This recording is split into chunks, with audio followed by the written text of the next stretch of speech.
So hello everyone, welcome back to my YouTube channel Such Pound Goal. This is Sandeep Bhaiya and today I'm going to discuss about VIT Vellore. हम लोग VIT के बारे में, Vellore institute of technology के बारे में detail discussion करने वाले हैं और एक कॉलेज काफी ज्यादा बढ़िया है अगर आपके पास पैसा है तो, और पैसा नहीं है तो यार खैर क्या ही गए। वेलोर को लेकर, VIT को लेकर बहुत सारे बच्चों के और पेरेंट्स के कॉल मेरे पास आए कि भैया अभी तो जेईई का रिजल्ट ही नहीं आया है तो मैं क्या करूं, क्या मैं VIT के काउंसलिंग में बैठूं, और अगर मान लीजिए मैं बैठ जाता हूं, मुझे यहाँ पर एक कॉलेज मिल जाता है और मैं पैसे दे देता हूं और बाद में मुझे कोई अच्छी NIT या IIIT मिल जाती है तो मैं क्या करूंगा उस केस में। अब हम कई जगह पैसे तो फंसा नहीं सकते ना, हमारे पास इतने पैसा, हमारे पास इतना बजट ही नहीं है, तो उस केस में हमें क्या करना होगा, आप मुझे कुछ बताइए। तो गाइज मैं इस वीडियो में डिटेल में डिस्कस करने वाला हूं कि उसका सॉल्यूशन क्या है और VIT वेल्योर कैसा है, VIT वेल्योर का कट ऑफ क्या जाने वाला है, फीस क्या रहने वाली है, काउंसलिंग करनी कैसे है, everything you will know in this video about VIT। तो चलिए शुरू करते हैं। अगर मैं VIT की बात करूं तो NIRF के दृष्टिकोण से देखा जाए तो VIT बहुत ही बढ़िया कॉलेज है। पता नहीं किस बात का NIRF इतना बढ़ा चढ़ा के दे रखा है। मैं ये नहीं बोल रहा हूँ VIT अच्छा नहीं है, ऑफकोर्स ठीक है, लेकिन IIT से बढ़िया, IIIT हैदराबाद से बढ़िया, मतलब ऐसे कॉलेजेस जिनके प्लेसमेंट्स, IIIT हैदराबाद की एक बार प्लेसमेंट देखना, फाड़ू प्लेसमेंट है, इनसे भी बेटर रही मैन। फिर भी अब क्या ही कहूं। ओके, अगर मैं इंजीनियरिंग में बात करूं तो इंजीनियरिंग में इनको 12 की NIRF रैंकिंग मिली हुई है, तो VIT ऑलमोस्ट मतलब काफी शानदार कॉलेज है अगर आप थोड़ा सा खर्च करना चाहते हो तो। हाँ, ये बात मैं मानूंगा, कॉलेज लाइफ मुझे सही नहीं लगती, बहुत मजेदार नहीं है, ठीक है, बोर्डिंग स्कूल टाइप का लगेगा, तुम्हें जाके वहां फील नहीं होगा यू आर इन कॉलेज, लगेगा अच्छा आई एम इन स्कूल ठीक है, क्योंकि फर्स्ट ईयर में कैंपस से बाहर निकलने नहीं दिया जाता है। हालांकि एक पर्सपेक्टिव से ये सारी चीजें, रूल्स एंड रेगुलेशन सही भी हैं, इनके फाइन्स भी सही है, बट एक पर्सपेक्टिव से मुझे सही भी नहीं लगता है, ठीक है अगर लड़का पूर्वांचल से है, मुन्ना भैया टाइप का, तो लगेगा कहां गए हम ओके कोई बात नहीं। तो चलो हम आगे बात करते हैं।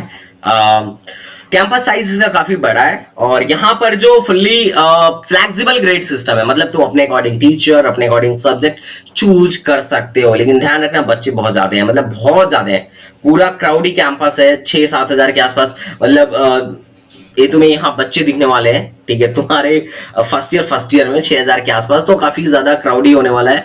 तो हर बच्चा क्या करेगा, हर बच्चा टीचर को अप्रोच करेगा, तो उस केस में तुम्हें क्या होना पड़ेगा, फास्ट होना पड़ेगा। यहाँ पे 0 अटेंडेंस पॉलिसी है ना, सिर्फ और सिर्फ टॉपर्स के लिए। अगर तुम्हारी तुम्हारी 9 CPI से ज्यादा है तो ऑफकोर्स तुम्हें कॉलेज आने की कोई आवश्यकता नहीं है, और अगर 9 से कम CPI है तो ऑफकोर्स 75% तुम्हें मेंटेन करके रखना पड़ेगा, ठीक है।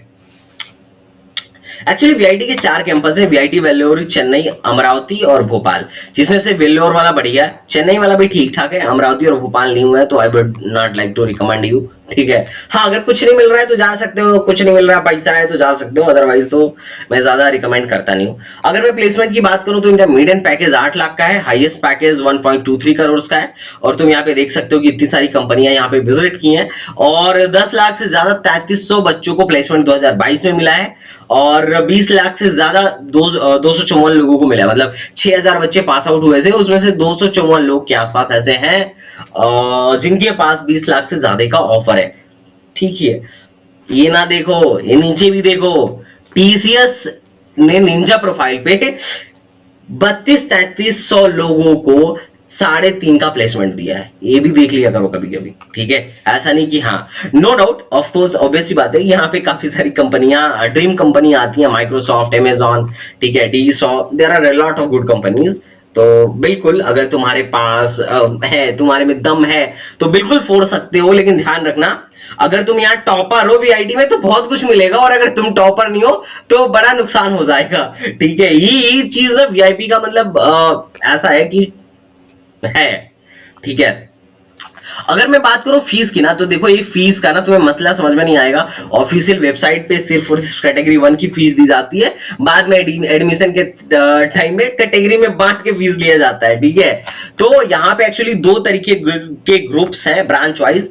पहले ग्रुप बी में हम देख लेते हैं, यहाँ पे सीएस और उनके स्पेशलाइजेशन ईसी, आईटी और मैकेनिकल इंजीनियरिंग आती है, और बाकी जो ब्रांचेस हैं वो ग्रुप ए में आते हैं। ग्रुप ए की फीस कम होती है और ग्रुप बी की फीस देख सकते हो यहाँ पे ज्यादा है। एक कैटेगरी 1 की फीस है, अगर तुम कैटेगरी 1 या कैटेगरी 2 में जा रहे हो तब तो ठीक है यार, मैं तो कह रहा हूं ठीक है, वीआईटी लिया जा सकता है। और अगर तुम बाकी के कैटेगरीज में जा रहे हो तो तुम्हारे पास पैसा हो तो जाओ, नहीं पैसा हो तो लोन लेके पैसा ज्यादा ना फंसाओ, वरना अगर कहीं टीसीएस में लगा ना ये टीसीएस की निंजा प्रोफाइल पे गए ना तो सोच लेना ये तुम्हारी फीस जो है लगभग, अगर तुम कैटेगरी 5 में हो तो 26 लाख से लेके मतलब तुम 30 लाख का खर्चा करा दोगे 4 साल में, 30 लाख। तो सोच लो अगर तुम्हारी जो तुम्हारी एनुअल सैलरी है अगर 3.5 का भी दे रहे हैं, अगर 3.5 भी टीसीएस वाले अगर दे रहे हैं, तो सोच लेना कितने सालों में तुम लोन चुकाओगे ब्याज के साथ, और उसके बाद कब तुम्हारी शादी होगी। आधा जिंदगी लोन चुकाने में कहीं ना निकल जाए, ये भी ध्यान रखना। मैं मजाक कर रहा हूं बिल्कुल यार, अगर कोई वीआईटी से हो तो दिल पे मत लेना, आई एम जस्ट किडिंग। लेकिन ठीक है, अगर तुम्हारे पास पैसे हो तो कैटेगरी 3, 4, 5 में ले सकते हो, और लोग लेते भी हैं। और कई बार तो सीट ही नहीं बचती है, कई बार क्या हर बार होती है कि 5 में भी सीट नहीं बचती है, बट फिर भी अगर तुम ले सकते हो तो ले लो, नहीं ले सकते हो तो I would not like to recommend you. मेरे साइड से तो यही है, ठीक है। अब चलो अब हो गया यार, अब थोड़ा सा ना ये बात कर लेते हैं कि कट ऑफ का, ठीक है। ये फीस है, कैटेगरी समझ गए ना कि हाँ, जैसे जैसे कैटेगरी में जाओगे, जो कैटेगरी, मान लो कोई कैटेगरी 3 में है तो उसकी फीस ज्यादा है, कैटेगरी 4 में फीस कम है। तो इसका रीजन है, जैसे मैं बताता हूँ, कंप्यूटर साइंस, मान लो कोई बंदा कंप्यूटर साइंस का है, तो अगर मान लो मुझे कंप्यूटर साइंस चाहिए, मेरी जो VIEEE में रैंक है अगर 1000 से कम है तो मैं कैटेगरी 1 में आता हूं और मेरी फीस लगेगी 2 लाख के आसपास। और अगर मैं इसमें आता हूं, कैटेगरी 2 में आता हूं तो मेरी फीस लगेगी 3 लाख के आसपास, अगर मेरी रैंक 3500 से कम है तो। और अगर मेरी रैंक 19,000 से कम है तो मैं कैटेगरी 3 में आता हूं। कंप्यूटर साइंस की मैं बात कर रहा हूं, अभी हम देखेंगे कैटेगरी वाइज, अभी हम कट ऑफ देख रहे होंगे। और एक कैटेगरी 4 में ये है और कैटेगरी 5 में है, तो अब हम चलो कैटेगरी ही देख लेते हैं कि क्या है। लेकिन एक बात ध्यान रखना, वीआईटी में ना मसला बड़ा तगड़ा है। मसला तगड़ा का मतलब यहाँ पे तुम्हें भागना पड़ेगा जितना भाग सकते हो, क्योंकि पैसा बहुत ज्यादा ही लग रहा है, और यहाँ पे ना कॉम्पिटिशन बहुत ज्यादा है। अब चूंकि देखो कंप्यूटर साइंस में मात्र 2500 बच्चे हैं, आईटी में 360, इसी में 780 और मैकेनिकल में 840। सोचो नंबर ऑफ स्टूडेंट इतने ज्यादा हैं। मान लो अगर अमेजॉन आ भी गई या माइक्रोसॉफ्ट आ रही है तो इतना बच्चा देख के क्या होगी, बोलेगी भाई साहब 9 CPI से ज्यादा वाले ही बस एग्जाम में बैठेंगे। अरे कितने लोगों का कॉपी चेक करेंगे भाई, और कितने लोगों को बुला के इंटरव्यू लेंगे, हाँ या ना। लेके जाना है 2, 4, 10 को ही, तो हजारों लोग को बैठा के और लेने में तो मतलब समझ रहे हो ना कितना दिन लग जाएगा। हाँ, तो ये मसला है। यहाँ पे सीबीआई का बड़ा खेल है। अगर तुम टॉप 20% स्टूडेंट में हो वीआईटी में तो तुम अपना प्लेसमेंट मतलब एकदम बढ़िया कंपनी में, ड्रीम कंपनी में सिक्योर समझ सकते हो, और अगर नहीं हो तो बड़ा वो लगने वाला है। और लास्ट ईयर जो इसकी काउंसलिंग फीस थी 5900 रुपीज थी, और ये काउंसलिंग फीस नॉन रिफंडेबल होती है। तो चलो भैया अब देखते हैं कि कट ऑफ क्या रहने वाला है। कट ऑफ की बात कर लो, तो यहाँ पे हम बीआईटी वेल्लोर की बात कर रहे हैं। बीआईटी वेल्लोर में अगर तुमको कैटेगरी इट्स अबाउट कैटेगरी 1 की, that's about category 2, okay that's about category 1। अगर आपकी रैंक इससे अंदर है, अगर आपकी रैंक 928 से अंदर है तो दैट इज कैटेगरी 1, और अगर आपकी रैंक 3691 के अंदर है तो आप कैटेगरी 2 के अंदर में आने वाले हो। और अगर आपकी रैंक लगभग अगर ये माना जाए मतलब 1900 के आसपास या 19,000 या 20,000 के अंदर में है तो आप कैटेगरी 3 में आने वाले हो। और अगर आपकी रैंक 25,000 के अंदर में तो आप कैटेगरी 4 में आने वाले हो, और आपकी रैंक मोस्ट मतलब मैक्सिमम टू मैक्सिमम 32 के अंदर में है तो आप कैटेगरी 5 में आने वाले हो। और अगर स्पेशलाइजेशन की बात करूं तो 2800 तक कैटेगरी 1 जाने वाला है, 9500 तक कैटेगरी 2 जाने वाला है, और अगर 23,000 के आसपास 23 से 25,000 तक कैटेगरी 3 जाने वाला है। अब चूंकि क्या है कैटेगरी 3 में फीस क्या हो गई, बढ़ गई। यहाँ पे फीस कितना था, 2 लाख, यहाँ पे 3 लाख, यहाँ पे 4 लाख, बात समझ रहे हो। तो यहाँ पे फीसेस बढ़ते जाते हैं। फीसेस कैटेगरी में अगर तुमको कंप्यूटर चाहिए तो सेम ब्रांच अगर 928 रैंक वाला भी बच्चा ले सकता है और 2700 रैंक वाला भी बच्चा ले सकता है, 3000 रैंक वाला भी बच्चा ले सकता है। लेकिन प्रॉब्लम क्या है? प्रॉब्लम यह है कि ये कितना देगा, ये 2 लाख देगा और ये 5 लाख देगा। ये वाला प्रॉब्लम है यहां पे, ये प्रॉब्लम है। आई थिंक तुम्हें बात समझ में आ रही होगी कि यहां पे प्रॉब्लम क्या है। लो रैंक पे भी सीएससी मिल सकती है बट तुम्हें पैसे ज्यादा देने पड़ेंगे इस केस में वीआईटी को। तो ये स्पेशलाइजेशन का लगभग लगभग तुम्हारा एक केस बनने वाला है, ठीक है। अगर मैं वीआईटी वेल्लोर के ईसी की बात करूं तो 4000 तक कैटेगरी 1 रहने वाला है, 15000 तक कैटेगरी 2 रहने वाला है, 28000 तक कैटेगरी 3 और 38000 तक कैटेगरी 4 और 61000 के अंदर अंदर तक कैटेगरी 5 रहने वाला है। ट्रिपल ई में 6000 तक कैटेगरी 1 और 2300 के अंदर अगर 23,000 के अंदर आपकी रैंक है तो आपको ट्रिपल ई मिलने की पूरी संभावना है कैटेगरी 2 में। और अगर 36,000 के अंदर रैंक है तो आपको कैटेगरी 3 में एडमिशन मिलने की संभावना है। और अगर 50,000 के अंदर रैंक है तो कैटेगरी 4 और 66,000 के अंदर रैंक है तो कैटेगरी 5 के अंदर सेम ब्रांच मिलने की संभावना है।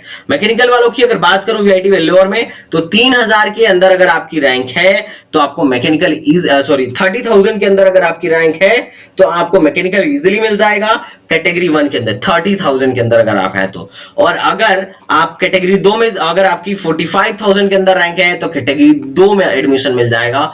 और अगर आपकी 60,000 के अंदर 60,000 के अंदर रैंक है तो कैटेगरी 3 में एडमिशन मिल जाएगा। और 70,000 तक कैटेगरी 4 और 92,000 तक कैटेगरी 5 और बाकी लगभग 1.45 तक एडमिशन हो जाएगा कैटेगरी 5 में, बाकी अदर ब्रांचेस में जो ग्रुप ए में मैंने शो करे थे। अभी कैटेगरी का फंडा तुम्हें समझ में आना चाहिए कि कैटेगरी का फंडा क्या है। फीस का फंडा है कैटेगरी का फंडा, मतलब बेसिकली इट्स अ फंडा ऑफ फीस। जो अभी मैं तुम्हें पीछे दिखा रहा था कि देखो कैटेगरी के अनुसार यहां पे इनके यहां फीसेस लग रहे हैं। देखो ये अदर ब्रांचेस के लिए फर्स्ट में 1,76,000, 2,35,000, 3,43,000, ये 4 लाख, मतलब ये 4 लाख के आसपास, ये 5 लाख के आसपास। और यहाँ पे देखो 2 लाख, 3 लाख, 4 लाख, 4.5 लाख और 5 लाख। ये है कैटेगरी, मतलब कैटेगरी के हिसाब से फीस, मोटा मोटी मैं बता रहा हूं। तो ये कैटेगरी के हिसाब से फीस है, मोटा मोटी तुम देख सकते हो कि हाँ भाई कैटेगरी मतलब सेम ब्रांच फर्स्ट कैटेगरी में कम रैंक पे मिलेगी और फिफ्थ कैटेगरी में हाई रैंक तक मिल जाती है। लेकिन वही है, जब कैटेगरी बढ़ता है तो पैसा भी बढ़ता है। Are you getting my point? I hope you are getting what I am saying, ठीक है। तो ये जो था ये तुम्हें समझ में आ गया। वेल्लोर में लगभग 1-1.5 लाख तक भी एडमिशन हो जाता है अगर तुम्हें किसी भी ब्रांच में एडमिशन चाहिए तो। और अगर मैं वीआईटी चेन्नई की बात करूं तो कंप्यूटर साइंस 4,000 रैंक तक मिलने वाला है कैटेगरी 1 में और 14,000 रैंक तक मिलने वाला है कैटेगरी 2 में, 27,000 रैंक मिलने वाला है कैटेगरी 3 में और ये 32,000 रैंक तक कैटेगरी 4 में और 34,000 रैंक तक कैटेगरी 5 में, मतलब 34,000 रैंक तक भी आप कैटेगरी 5 में एडमिशन ले सकते हो। और स्पेशलाइजेशन में 42,000 रैंक तक भी एडमिशन ले सकते हो चेन्नई में कैटेगरी 5 में और 75,000 रैंक तक आपको एडमिशन मिल जाएगा सीएससी विथ स्पेशलाइजेशन में और 20,000 रैंक तक कैटेगरी 2 में ही आपका एडमिशन हो जाएगा। और अगर मैं बात करूं अदर ब्रांचेस की जैसे ईसी, तो ईसी आपको 72,000 रैंक तक इजीली मिल जाएगा, ट्रिपल ई 80,000 रैंक तक मिल जाएगा, मैकेनिकल 1.20 लाख तक मिल जाएगा और अदर तो आप देख ही सकते हो काफी हाई रैंक तक आपको यहाँ पे एडमिशन देखने को मिल जाता है। लेकिन अगर आप जितने लो कैटेगरी में जा रहे हो कैटेगरी 4 कैटेगरी 5 तो ज्यादा पैसा लगता है। मुझे जो बेसिकली लगता है तो ये कंप्यूटर या इसके स्पेशलाइजेशन या आईटी में ही वीआईटी में ज्यादा फायदा है। बाकी तो यार इतना ज्यादा फीस दे रहे हो, मतलब ठीक ही है, मैं कुछ ज्यादा कमेंट नहीं कर रहा, लेकिन ठीक है। Of course you can go if you have money. College life बेहतर है, काफी बढ़िया है और मतलब ठीक है एक तरीके से सेफ भी है। ये लोग इन सारी चीजों का बहुत अच्छे से ख्याल रखते हैं। और यहाँ पे जो अटेंडेंस पॉलिसी है, जो फ्लेक्सिबिलिटी है, सारी चीजें कहीं ना कहीं बच्चों के हित में बहुत अच्छा है। और मैं तो खुद सोचता था कि ऐसा कॉलेज होना चाहिए जहां पे हमें कॉलेज ना जाना पड़े, ठीक है। तो डेफिनेटली ये रहा आपके सामने कट ऑफ। अब कुछ बातें I would like to share more about VIT.